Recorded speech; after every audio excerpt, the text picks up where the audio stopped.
Guys, Arsenal and Arteta have a serious goal scoring problem, and I think I have the solution. Now, hear me out, right? First, very quickly, who the hell do I think I am and who am I? Right? So, my name is Rubadiri Victor. I'm a multimedia artist working in 8 mediums: film, music, printing, painting, TV, etc., from Trinidad and Tobago in the Caribbean. I'm also a curator, cultural activist. My NGO, the Artists Coalition of Trinidad and Tobago, primary lobby group for the creative and cultural sectors here. Most of the enabling environment that exists for these sectors what we fought and compelled into existence. I'm also a lover of Arsenal football team. I wanted to start my channel and podcast for some time, something called Caribbean Pop. It was supposed to be split into about 3 parts.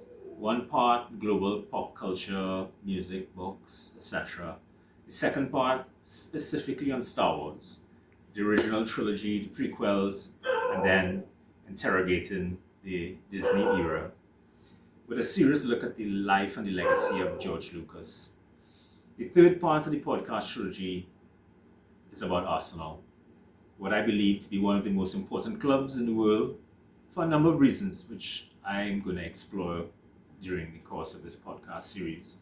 But the main narrative is following the adventures of the Arteta era, which brings me to today. Arsenal were in crisis. Ever since the Calafiori injury before Christmas, the relative freer flowing football of the early part of the season with the left flank that had been sprung to life and was contributing voraciously suddenly was back to its near non-existent self.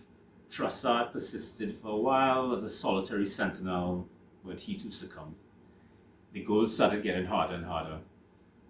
Anyway, I composed a heartfelt substack to Arsenal after the 0-0 Nottingham Forest game, with all of this information loaded into it, which now seems like a prophecy. It was a longer love song to the club, looking at a number of issues inside the club, outside impacting it, and trends in global football as a whole. I'll post a link to the original Substack below. No one really read that Substack. I tried to get several commentators' attention, possibly half-heartedly. I mean, I'm very busy otherwise, but there were no takers. I felt I had something important to say and could not get the attention of those who mattered, you. This is a serious issue. How do we on the fringe get to you in the center? How do former colonies dialogue with old empires? How do we on the fringe garner as much pull and buzz and important eyes to affect conversation and issues in the center that ultimately affect us? That's a problem bigger than this immediate conversation. But just one note, the obstacles are many. Let me just say one simple thing. We cannot even monetize YouTube and online platforms in the Caribbean, even if we get millions of views. To do that, we have to be registered in some metropolitan country. How colonial is that? So I was holding off setting up my channel until I could be registered offshore and, get all the ducks lined up in a row. But, as I say, perfection is the enemy of good, which is something we're going to end up talking to specifically about Arsenal itself. So remember that line. What happens when the dog finally catches the car though? Right? As one of my mentors, the late great artist and philosopher Leroy Clark would say, the distance is here. The crisis is real and it could possibly unravel the intricately, expertly planned process and its 6-7 year plan for this great club that we all love. Look, Arsenal plays City this weekend. Of 3 catastrophic losses, 2 lost cup finals, a demoralizing Premier League loss that puts us squarely in life and death struggle with our most hated rival, and a hard-fought 0-0 draw that, on the flip side of the ledger, sent the club to our 2nd consecutive Champions League semi-final ever in the club's history. So cheers to the boys for that. But the Premier League, the Champions League, there's still everything to fight for. And fight we must.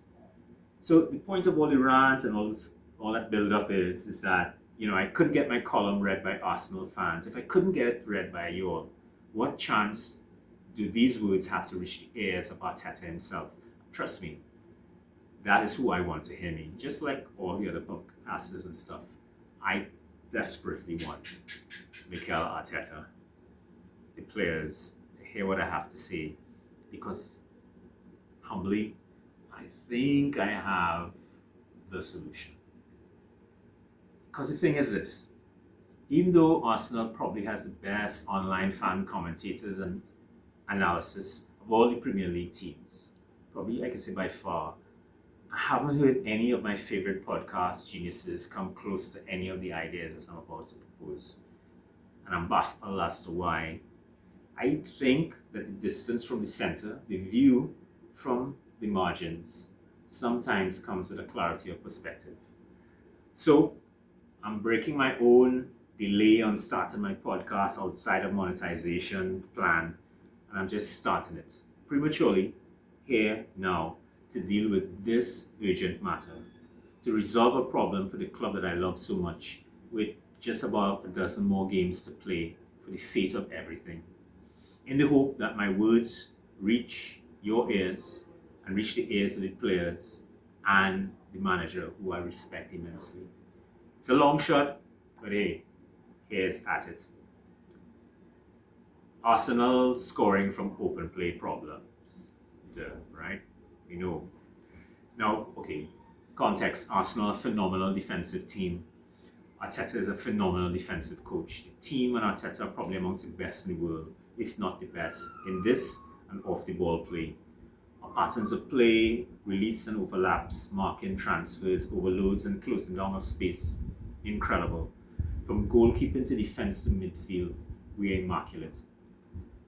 But for a team so pristinely engineered in defense, from starters to subs, Gabriel and Saliba are tops in the world at what they do. To a team so divinely constructed in midfield, Rice and Zubomendi are also tops in the world at what they do.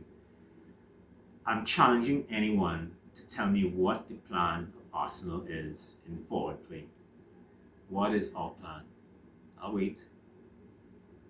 Crickets. There isn't plan. There's no plan. I know what the plan of Jurgen Klopp's Liverpool is. I know what the plan of Bayern Munich is. I know what Real Madrid's plan is. I know what the Spanish national team's plan going forward is. I know what Pep is doing at different times, even when he switches it up. The patterns and outcomes, they're very clear. And playing the percentiles, they work. What are we trying to do? We have clear systems in defense and midfield. Futurist stuff. I don't get what we're doing in attack. From the defense to midfield, we play system. For the wings and forwards, we play talent. And talent has limitations, especially when you run out of talent. So, again, I'm going to say that again. From defense to midfield, we play system. But for the wings to forward, we play talent. And talent has limitations, especially when you run out of talent. So this now, what I'm about to say, is the core of my thesis and the solution. Apart from set pieces, here it is, right? This is it, right? Apart from our set pieces, Arsenal scored really beautiful individual goals or intricate tiki-taka goals. But you can't rely on goals like that. These goals require poetry. You also need boring expository prose goals. You need predictable, repeatable tropes that assure you access to your strikers in the best areas to score as a team. And as a team, we are not creating build-up plays with the intent to deliver balls into our forwards in their optimum areas to shoot. That's the key right there, in our optimum areas to shoot. For that, we need to map and recognize where are the optimum areas our forwards work and shoot from. The sole point of our build-up play, especially in low block, high defensive teams and games, which is what we're going to encounter for the rest of this campaign. We have to deliver to our forwards who have to find themselves in their most fertile positions. And the entire plan of goalkeeper to defense to midfield has to be orchestrated to those things. These are forward zones of influence. And I'm just going to quickly show you something.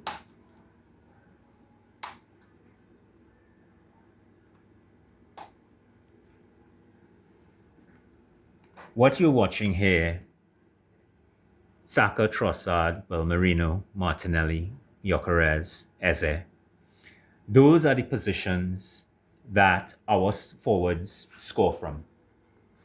Not 30% of the time, not 50% of the time, not even 65% of the time, but more than 85% of the time, those are the positions that those forwards and wing players score from. Let's look at it again. Saka, Trossard, Martinelli, also running in from this direction. Merino, Gyökeres, running in from here, and Eze. If our forwards are not in those positions when they receive the ball, the chances of them delivering a goal to you are slim to none. If the intent of the team is not to deliver balls to players who are meeting those positions, then the chances of us scoring are almost slim to none. Those are forward zones of influence on our best scoring areas. It does not make any sense having these players on the pitch unless you're trying to service them or give them access to those areas to receive the ball to shoot. The whole point of our final third entries or build-up plays must be to get the ball to those players in those areas where they are comfortable shooting from. Not just comfortable shooting from, where they're prolific in shooting from. There is no need to complicate the game of football. To deliver to these players in any other space is folly. The reason that we are panicking as a team is because we are experiencing the perfect storm. First of all, let's just say the backdrop of that is the cultural wars fought against Arsenal. In my Substack, I go at length talking about the war against Arsenal and by all the different institutions. Those wars are finally coming home to roost. The 2 decades of being called cowards and butlers, weak and alternative villains, all that slander has now come to the head on those 11 boys on the pitch. We're also facing a serious crisis of injury, especially our best forward players, Havertz, Saka, Merino is out. Odegaard have all experienced serious injury, and they're not the players that they used to be. They probably may and can return, but it's not happening right now. We're also facing a larger crisis, and this is the thing I'm talking about now. The culture of Arteta'S weakness when it comes to forward play.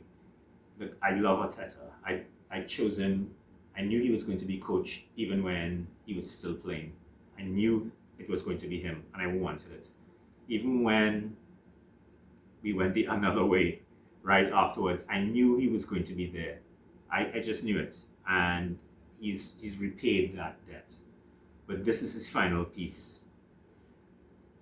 What Arteta is doing in terms of our lack of system in going forward is nurturing the strengths of the forwards that we have, because there's no observable plan that is giving us repeatable outcomes for the players that we have on the pitch. We are not playing players in the optimum positions, and we are not creating the optimum forward motions and stuff to pass the balls to them and get the balls to them in those optimal positions. And so what is happening is that because we're playing talent rather than system, talent could only carry you so far. And when the vibes is with you, the vibes is with you. When it's not, it's not. And right now, it's not, right? And so players are losing faith in the process or the lack of process and system. Talent has now dipped in form, and there's no system in the forward line to replace it. I'm here to talk about the system. So again, I want us to look at the diagram again.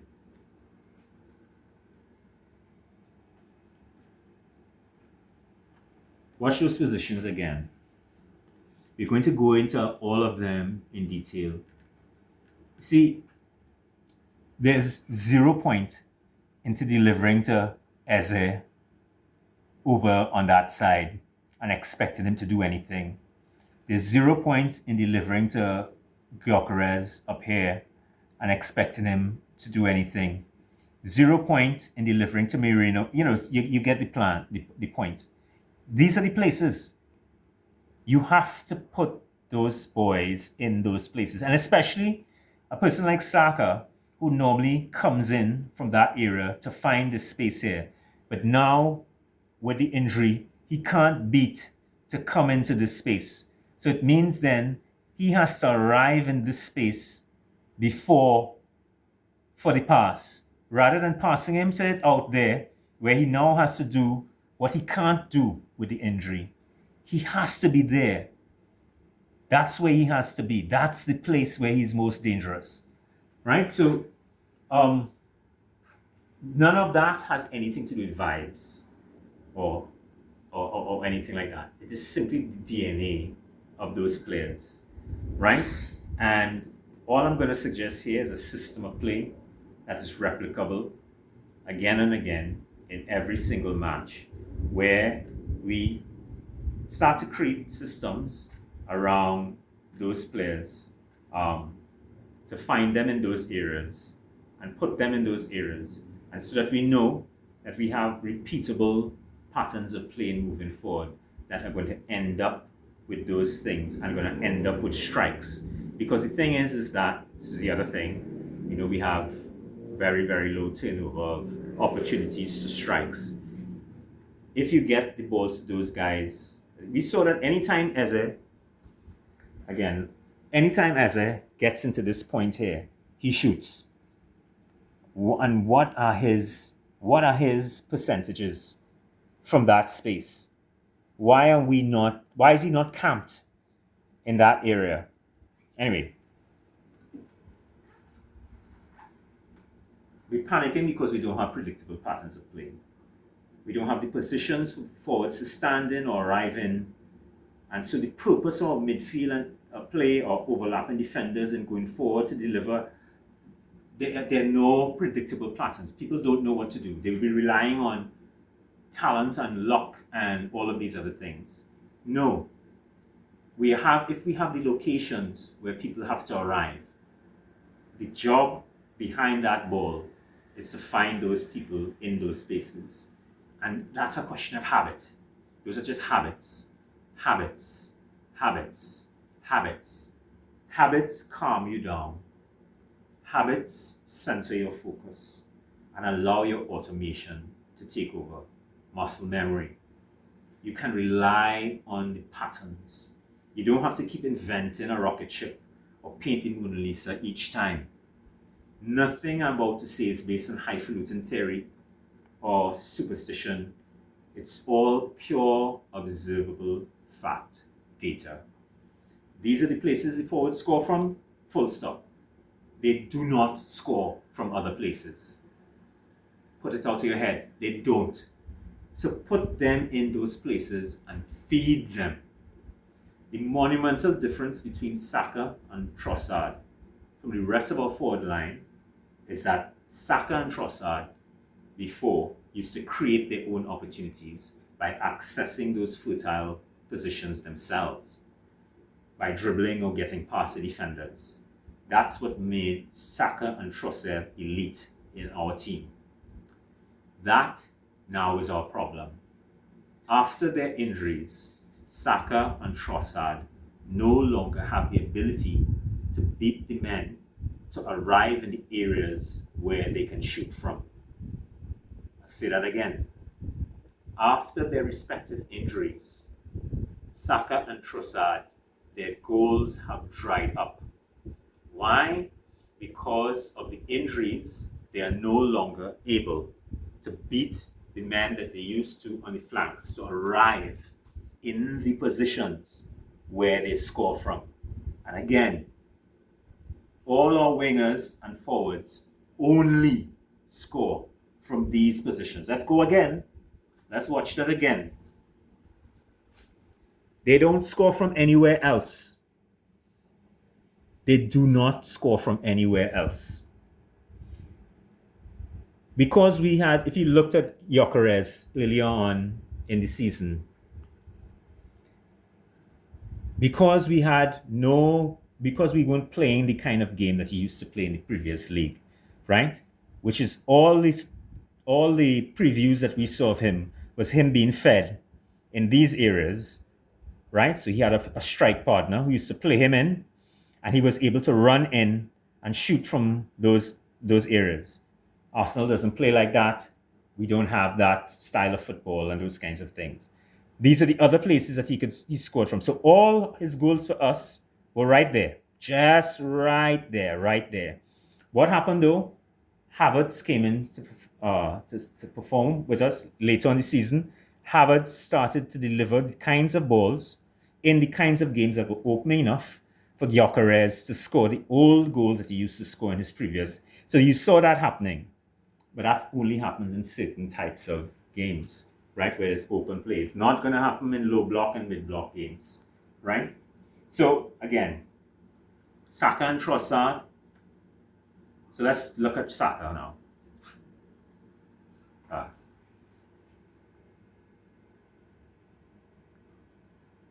Saka.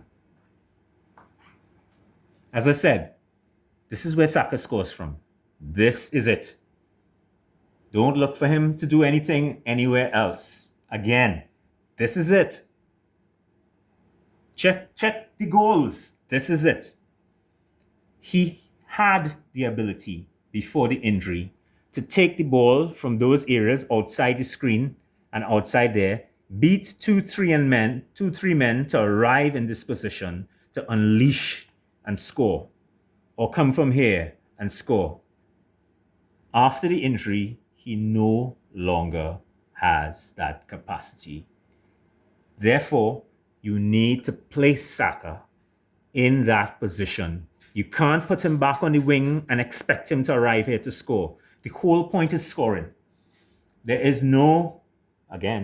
whole point is scoring. There's no other point. There's no aesthetics. There's nothing. You don't get marks for none of those other things, right? Forget about the rival teams and whatever. We need the ball in the back of the net. That's where Saka scores from. He cannot get past the line of defenders now, right? This is where he has to end up, right? Forget about passing him from those kinds of things. This is it, right? Trossard. This is where Trossard scores from. Nowhere else. Again, Trossard doesn't score from anywhere else. He's not going to do it, right? He had the ability to arrive in that area by himself because of his superior dribbling skills, right? So he used to be able to access that area by himself. Post-injury and post-exhaustion, he can't. So putting him back on the edge by himself to actually try to for him to find himself there, it's not going to happen. So you have to find him there. That's where he has to be. It means then Calafiori has a different kind of job then. Calafiori has to come down the rings and those kind of things and feed Trossard further inside than he was before. It means the same thing there for Madueke or whoever is going to really be the strike partner for Saka. because that really is now Saka is performing an almost centre forward role, because he's no longer a winger, right? So is it that we're playing with two pairs in the centre, closer together, with more wingers coming in from the side, whose delivery and stuff, who is more sure and that kind of thing, feeding them into the centre. But that is what we have to be looking at. So overlapping defence, midfield and defence and those kinds of things, right? With all the fragilities and stuff that it has, because now we're overloading in the front and those kinds of things. But it's the only way to access the goal scoring areas for our two closers. The team has only three closers. And this is another thing. Arteta fields teams at times with no closers on the pitch. There are only three closers that the team has ever had. Havertz, Saka, Trossard. These are people who make their opportunities and score 80% of them, right? They have ice in their veins. Those are the ones and those kinds of things, right? Post-injury, all of a sudden, none of them are here with us at that. So it means now, but I'm saying post-injury in their old positions, right? Post-injury in positions where they were further out, where they used to have to work their way in to the optimum positions where they used to shoot from. What I'm saying is that post-injury, they cannot access those positions. So we have to get them in those positions and find ways to feed them in their optimum shooting positions. And let's see if they can return to being closers. If you field teams without closers, you're not going to get results. If you look at all of the results where we had draws or losses, you would see that Arteta fielded teams without closers, right? There were no closers on the pitch. Martinelli wasting opportunities, Gyökeres wasting opportunities, all these other people wasting opportunities because they're not closers, right? And then there are other issues with the chemistry, the teams and that kind of stuff. Martinelli does not work well with Gyökeres. It's not. I mean, that there's no chemistry, there's no partnership there. Putting them together on flanks and flank to centre forward, it makes no sense, right? And there are a number of partnerships like that make no sense. Gyökeres, Trossard makes sense, especially if Trossard is now going to be closer to him, because we putting him one body into the mix where he's closer now on that strike partner. So it is not going to rely on a passer like Calafiori, who now has that extra weight of responsibility, and also somebody running in, whether it be Rice or Odegaard, and that kind of stuff to support, right? So again, Trossard,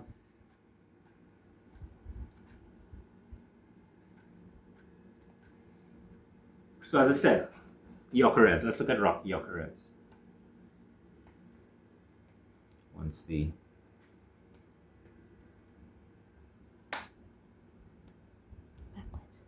okay, right. As I said before, that's it. That's it for Gyökeres. That little island right there, that's him, right? Putting it to him anywhere else rarely results in anything. Unless, as I said, they're open matches, not low block, mid block matches, where he has to run in, where he has somebody feeding him on this run. This is what he used to score in his old league, right? He had more open play, and he had a partner who would feed him and he ran. As I said, when Havertz first came back in, we finally started to see that aspect of Gyökeres all of a sudden. But again, those were in games without low block and mid block. There were more open defenses and those kinds of things. And I thought it was because we had recognized, or Havertz had recognized, that this is how one way that Gyökeres works.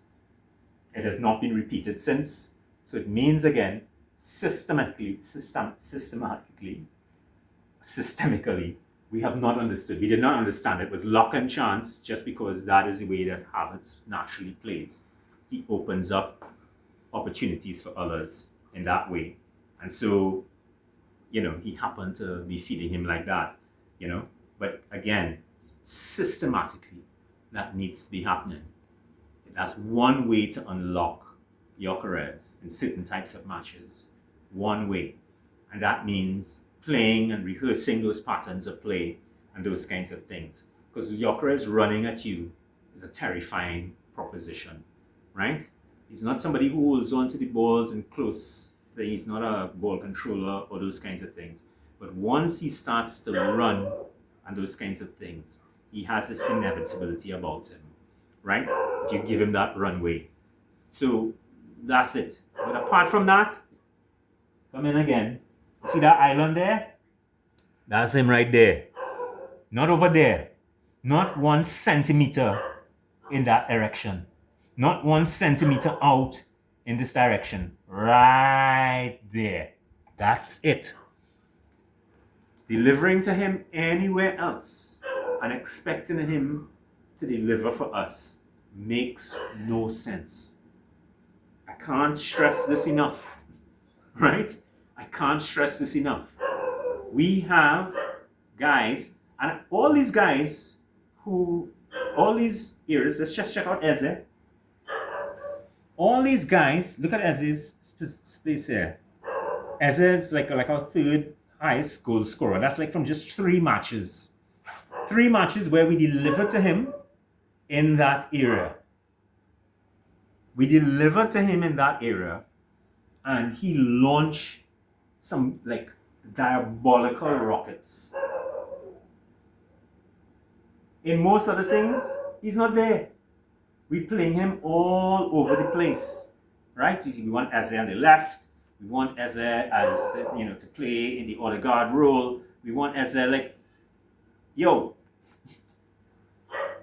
this is a monster. This guy here, right here, is a monster. I'm gonna say it again. He is a monster in this area here. Anywhere else on the pitch? Nah. He has some beautiful other characteristics and those kinds of things, and other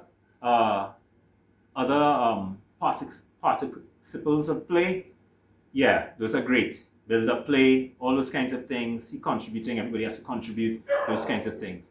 But I am talking about arrival. The whole point of football is to put that ball into the net. Everything that we do is supposed to end up with that outcome. That's the outcome. It's the only way to win football matches. It's the only way. I am showing you that we have game winners. Right? Let's look at it. We have game winners in those positions for Marino. Right? Notice that Marino is the only person who gave us access to that particular area. Right? Especially in terms of headers and those kinds of things. We don't have access now to center. Right? Right? So we have access to all those other spaces and those kind of things. Those are the areas. Right? I can't stress enough. I can't stress enough. So let's look at Martinelli now, right? So Martinelli in open games, not low block or mid block games, open games, Martinelli is able to access this area here, right? Or late in games when defenses are tired and we catch out people and those kinds of things, he has the speed. He can outrun defenses. And he comes in from here and he scores. Whether it be from deep out here or he gets in closer and that kind of stuff, right? We've seen that again and again. Again, I just want to show you again that these are patterns of play that are repeatable because this is what the DNA of these players is, right? Let's look at it again. Martinelli is not scoring goals. Over here, he's not running in from here. He's not running in from, it's not happening. It's not happening, right? He is only going to give you goals from that area right there, right? And the other thing, as I said, Martinelli is not a closer. He is not a closer, right?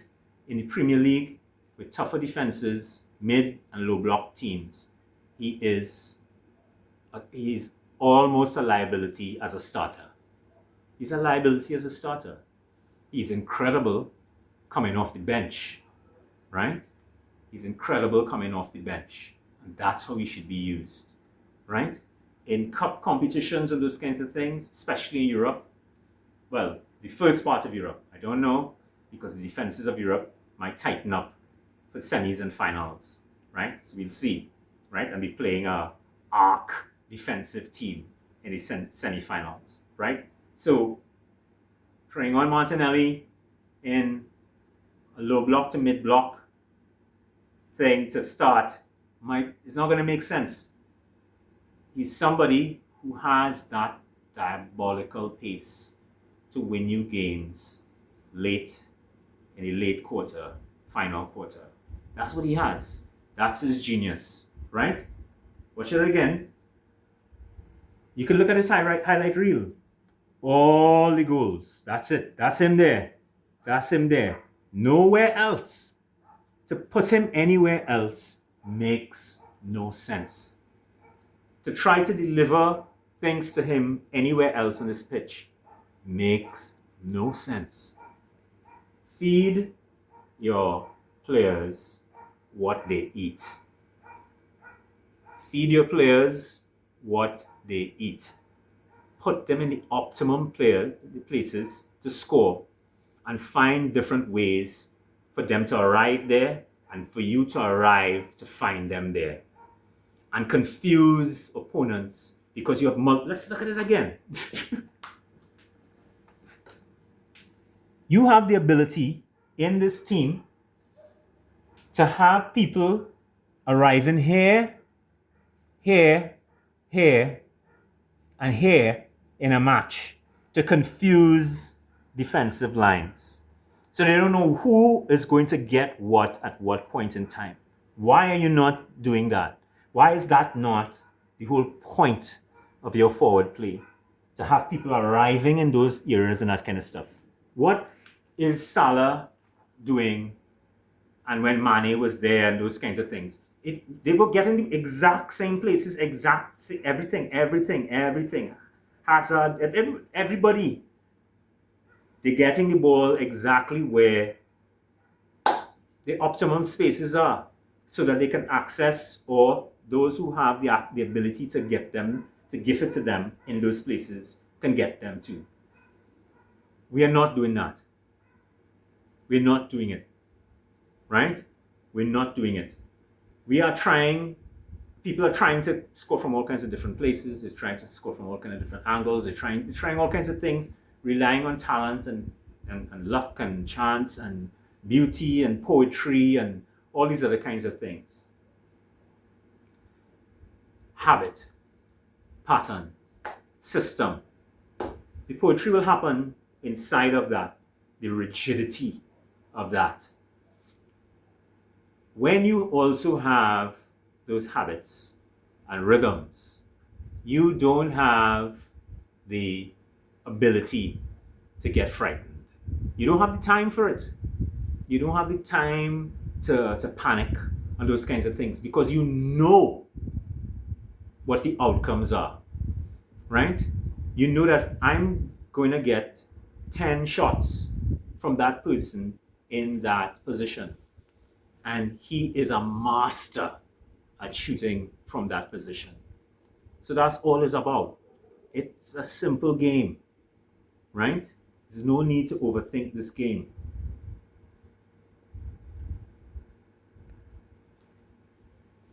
You have to notice that I didn't create a chart for Jesus, right? And it's because Jesus is an X factor player, right? He's not a reliable finisher, right? He's not a closer. He's an excellent natural winger, especially from the left. He's someone who could open up low block teams by his close control and ability to take on, shrug off, and pass defenders in clusters. He creates chaos for others to finish. If his job is to create that chaos, to find then people who are arriving in the places that I just said, then he has purpose. Same thing with Madueke. Madueke is an exceptional winger. Incredible. He's not a finisher. He's not a finisher, not yet. It's possible that we might get that out of him, but he's not. But he can get down those lines and he can get that ball into the center. But what is he meeting in the center? What is the plan for what he meets in the center? Again, one more time.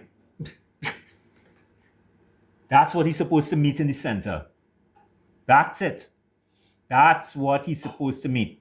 That's what Jesus is supposed to meet. Fellas, these fellas loafing and liming in these spaces, right? Those guys have to have like 3-story homes constructed in those spaces, right?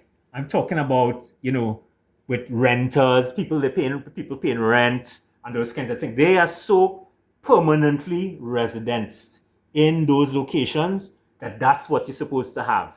They paying tax on those spots of grass because those are the only places that matter in the entire football pitch. These are the only places, especially for this next dozen or so games for the run-in. Those are the only places that matter for those players. Nowhere else. Nowhere else. Right. I know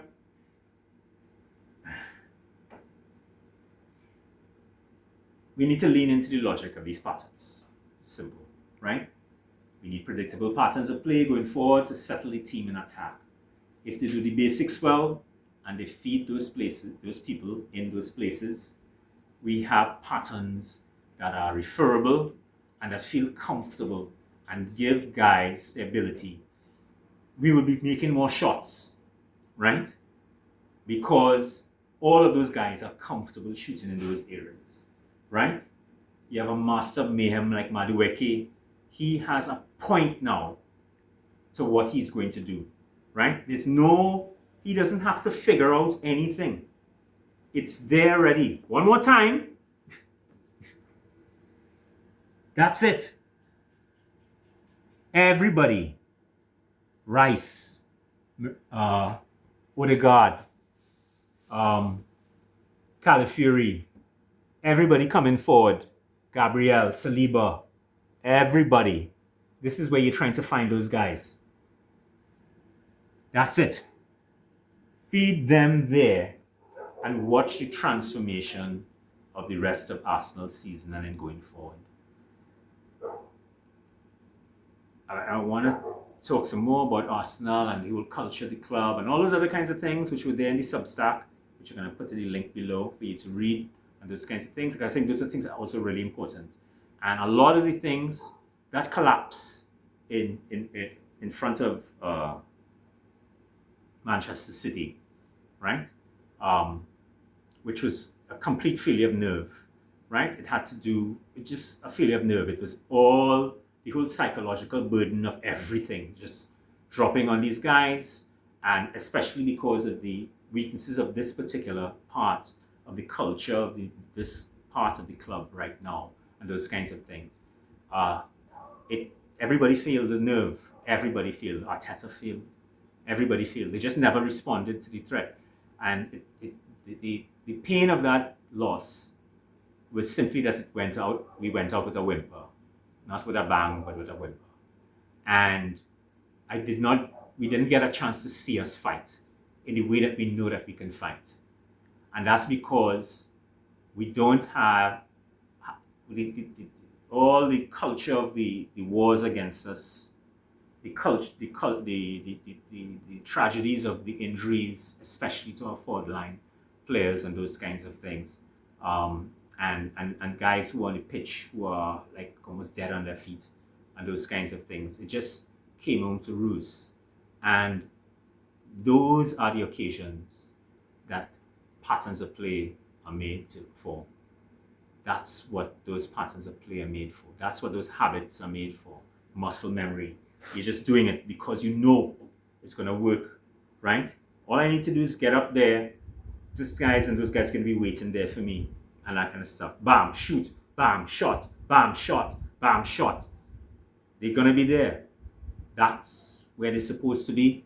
And I am supposed to arrive there and meet them there, right? Nowhere else. Again, nowhere else, right? So I'm gonna leave off talking about all the other things that I wanted to talk about. There are all kinds of other things to talk about. I mean, we're gonna have time, right? I'm just hoping that I'm gonna post this before the match on Saturday, and praying to God that somebody hears what I'm saying. One more time. I have to show you all this again one more time. Let's look at it one more time. 85 to 95% of the goals scored by these players are scored in these areas. Watch them. Let's look at them bigger. That's it there. Nowhere else for Eze. Nowhere else for Gyökeres. Nowhere else for Martinelli. Nowhere else, well, Paul Marino is out. Nowhere else for Saka. Nowhere else for Trossard. These last two, again, Saka used to access this area by himself. Trossard used to access this area by himself, by beating people to arrive in this area. They can no longer do that post-injury. So they have to be there, arrive in those places, and you have to find them there for them to shoot, to be their best selves, right? And that's it. Football is an easy, simple game in certain parts of it, like right? So that's it. That's it. There's no big algebra and nuclear physics and astrophysics to this. It's simply players who are exceptional at what they do, but they are exceptional only in these very small pockets of places where they do it. And we are not feeding those players in those areas, and which is more important, we have not constructed patterns of play and a culture of play that is about finding those men in those places and them arriving there. And until we do that, our goal scoring abilities are going to be X factors. And we're going to be relying on talent and the bounce of the ball and all kinds of other things. I've just shown you, and you can go and look at all the highlight reels and look at where they're scoring from, right? Put them in those places and construct patterns of play that find them there, and the Premier League and the Champions League will be ours. Thank you very much. This is Rubadiri Victor, Caribbean Gooner, signing out. Welcome to Caribbean Pop, my podcast where I'm going to be dealing with Arsenal stuff, Afro-Futurist stuff, sci-fi, fantasy, global pop culture things, Star Wars. We're going to be talking about all kinds of things. Hopefully by that time, I'll put it on monetized channel and those kinds of things so that it makes sense for me to be doing this stuff, right? But I care about these issues. I'm a scholar, multimedia artist, curator, and cultural activist, right? And this comes out of my love of Arsenal. Come on, you Gooners.